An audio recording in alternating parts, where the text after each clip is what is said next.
Frères et sœurs en islam, assalamu alaikum wa rahmatullahi ta'ala wa barakatuh. Nous poursuivons notre chronique Ramadan et aujourd'hui nous allons vous parler des recommandations de la fête de Korité. La fête de Korité marquant la fin du Ramadan est un jour exceptionnel d'une grande importance. Un jour de pardon et de miséricorde.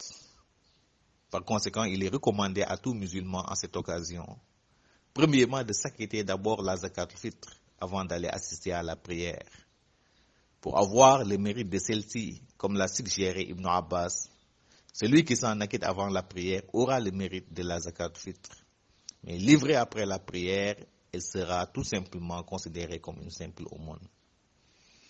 Deuxième recommandation, de prendre le petit déjeuner pour montrer que ce jour est un jour de fête et non de jeûne. كان النبي صلى الله عليه وسلم لا يغدو يوم الفطر حتى يأكل. Le prophète Muhammad alayhi salam rompait son jeûne le jour de la Korité avant de se rendre à la prière. Troisième recommandation, de se laver proprement, de se parfumer et de porter de beaux habits pour honorer ce jour. Quatrième recommandation, de proclamer la grandeur d'Allah subhanahu wa ta'ala jusqu'à l'arrivée de l'imam en ces termes. Allahu Akbar, Allahu Akbar, Allahu Akbar, la ilaha illallah, Allahu Akbar, wa lillahi alhamd. Cinquièmement, d'aller assister massivement à la prière de l'Aïd al-Fitr. Et pour revenir justement à cette prière de l'Aïd al-Fitr, je rappelle que c'est une sunna très recommandée par le prophète Muhammad alayhi salam. Une prière que tout musulman sain et sauf doit assister, même les enfants et les femmes n'y sont pas épargnés. La prière de l'Aïd al-Fitr, chers frères en islam, se compose de 2 rakas. Elle ne présente ni iqam ni azan. La première raka compte 7 takbir, c'est-à-dire 7 Allahu Akbar, et la seconde en compte 5.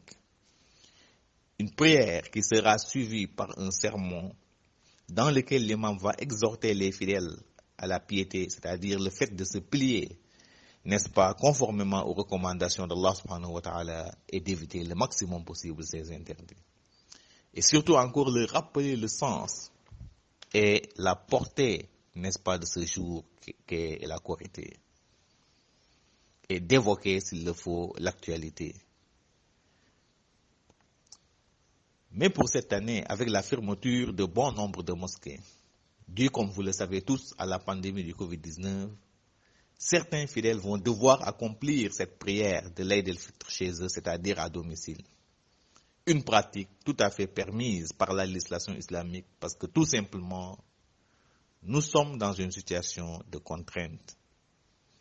Par conséquent, tout parent ou responsable de famille peut l'accomplir à domicile avec bien entendu tous les membres de sa famille à la manière indiquée tantôt. Je rappelle que cette prière de l'Aïd al-Fitr n'est pas une obligation. Mais si toutefois vous la négligez, vous allez manquer un bien immense. Après la prière, chaque fidèle peut présenter ses vœux à son frère musulman et lui demander pardon pour tous les préjudices portés à son endroit, comme le faisaient d'ailleurs les compagnons du prophète Muhammad alayhi salam. Ils se rencontrèrent et dirent Taqabbal Allahu minna wa minkum, qu'Allah subhanahu wa ta'ala exauce ma prière et la vôtre. Et enfin, sur les recommandations de préparer un copieux repas pour rendre la famille heureuse en ce jour de l'Aïd al-Fitr. Voilà, chers frères et sœurs en islam, pour ce qui est des recommandations concernant le jour de la Korité. Merci et à la prochaine.